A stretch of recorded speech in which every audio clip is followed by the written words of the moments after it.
Монгол улсад шатрын насан туршидчдын Азийн аврах шалгаруулах тэмцээн эхэллээ. 10 өдөр үргэлжлэх тус тэмцээний үеэр дэлхийн шатрын холбооны ерөнхийлөгч, Азийн шатрын холбооны ерөнхий найрамдчгийн дарга, олон улсын сургуулиудын шатрын холбооны ерөнхийлөгч болон Казахстаны шатрын холбооны ерөнхийлөгч хүрэлцэн ирсэн.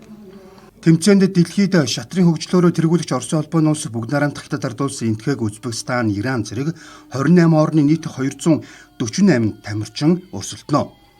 Тэмцээнд их мастер 34, эмэгтэй их мастер 12, олон улсын мастер 51, эмэгтэй олон улсын мастер 20, видео мастер эрэгтэй эмэгтэй нийт 49, дид мастер 18 оролцохоор мэдүүлгээ өгсөн байна.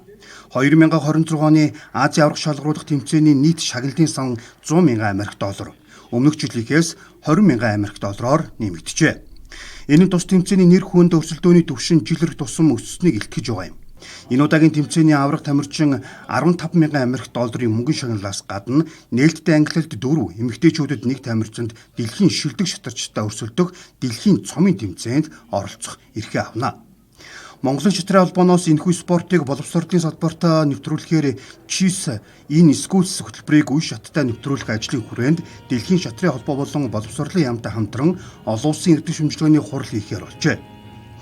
Азийн аврах шалгаруулах тэмцээнээс манай 3 тамирчин медаль хүртсэн байдаг. Жишээлбэл 2019 онд их мастер мөнх зул хүрэл, 2023 онд их мастер гавья тамирчин мөнгөн туул хүрэл, 2020 онд олон улсын мастер мөнгөн зул мөнгөн медаль хүртэж байсан удаатай.